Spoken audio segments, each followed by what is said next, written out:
ஆண்டவருடைய நாமம் மகிமைப்படுவதாக. அன்பானவர்களே, இன்றைய வார்த்தைக்கு உங்களை அன்புடன் வரவேற்கிறேன். இன்றைய தியானத்துக்காக ஓசியா தீர்க்க தரிசன புஸ்தகம் 4வது அதிகாரம் 6வது வசனத்தின் கடைசி பகுதியை வாசிக்க கேட்போம். நீ உன் தேவனுடைய வேதத்தை மறந்தாய், ஆகையால் நானும் உன் பிள்ளைகளை மறந்து விடுவேன்.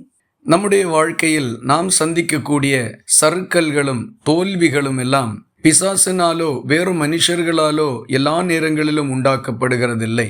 சில நேரங்களில் நம்முடைய தவறுகள்தான் அதற்கு காரணங்களாக மாறிவிடுகின்றது.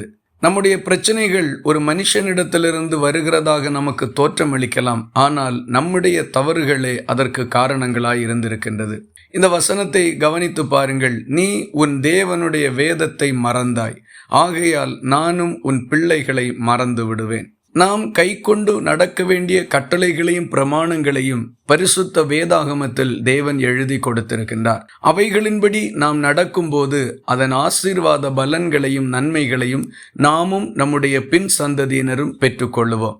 நாம் அதற்கு மாறாக நடந்து கொள்ளும்போது அதனால் வருகின்ற பாதிப்பையும் நாமும் நம்முடைய பின் சந்ததியினரும் அனுபவிக்க வேண்டியது வரும். கர்த்தருடைய வேதத்தை மறந்துவிட்டு நமக்கு தோன்றினபடியெல்லாம் நாம் வாழுவோமானால் வேதத்தை மறந்த குற்றத்திற்காக கர்த்தரும் நம்மை மறந்துவிட வேண்டிய நிலை வந்துவிடும். ஆகவே எந்த காரணத்தை கொண்டும் வேத வசனத்தை மறக்கவோ அதன்படி வாழுகிறதிலே குறை வைக்கவோ கூடாது. வேதத்தை கனப்படுத்துகிறவனை தேவனும் கனப்படுத்துவார். வேதத்தை உதாசீனப்படுத்துகிறவனை தேவனும் உதாசீனப்படுத்துவார். இதை குறித்து தான் ஆண்டவர் சொல்லுகின்றார், என் ஜனங்கள் அறிவில்லாமையினால் சங்காரமாகிறார்கள் என்று.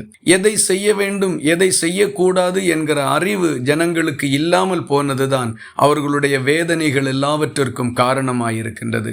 ஆகவே அன்பானவர்களே, இந்த காலை வேளையில் தேவன் நமக்கு கொடுத்த பரிசுத்த வேதாகமத்தை எந்த அளவுக்கு நாம் வாசிக்கின்றோம், எந்த அளவுக்கு அதிலே சொல்லப்பட்டிருக்கக்கூடிய நல்லொழுக்கங்களை கடைபிடித்து வாழுகின்றோம் என்கிறதை நம்முடைய சிந்தனைக்கு கொண்டு வருவோம்.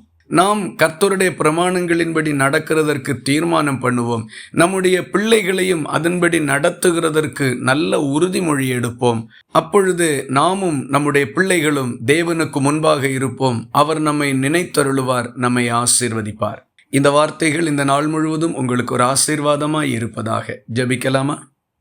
எங்களை நேசிக்கிற அன்பு நிறைந்த நல்ல ஆண்டவரே, நாங்கள் உம்மை நன்றியோடு துதிக்கிறோம். இந்த காலை வேளையிலே உம்முடைய வேதத்தை நாங்கள் மறக்கக்கூடாது என்றும் அதை வாசிக்கவும் தியானிக்கவும் கை கொள்ளவும் வேண்டும் என்றும் எங்களை நீர் உணர்த்தினதற்காக உமக்கு ஸ்தோத்திரம். வேதத்தை அனுதினமும் வாசித்து தியானிக்கிற வழக்கத்தை விட்டுவிட்டவர்கள் மீண்டும் அந்த அனுபவங்களுக்குள்ளே வர பரிசுத்த ஆவியானோர் வழி நடத்த வேண்டும் என்று ஜெபிக்கின்றோம். வேதத்தை கை கொண்டு நடக்கின்ற புத்தியுள்ள சந்ததியாக காணப்பட எங்கள் ஒவ்வொருவருக்கும் உதவி செய்தருளும். ஜெபத்தை கேட்டதற்காக ஸ்தோத்திரம். இயேசு கிறிஸ்து மூலம் வேண்டிக் கொள்கிறோம் எங்கள் அன்புள்ள நல்ல பிதாவே, ஆமீன். கர்த்தர் தாமே உங்களை ஆசீர்வதிப்பாராக.